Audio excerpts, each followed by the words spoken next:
organise করেছো আমার জন্য অনুষ্ঠানটার জন্য থ্যাংক ইউ সবাইকে নাও কেকটা দেখাও এই একটা ব্লগার আমার চাকরি নিয়ে আনে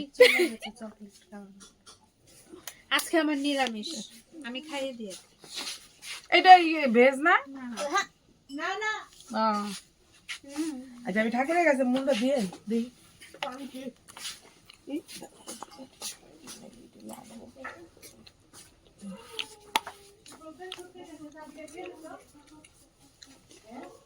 একটু খাইয়ে দে তারপরে হাতে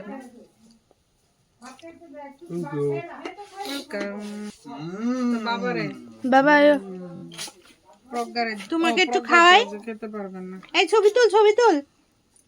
ভিডিও কি মা কৃষ্ণ হ্যাঁ থ্যাংক ইউ কৃষ্ণ একটু খাবার দে আমি তো উঠতে পারি ঠিক আছে আর কাকে খাবার নিয়ে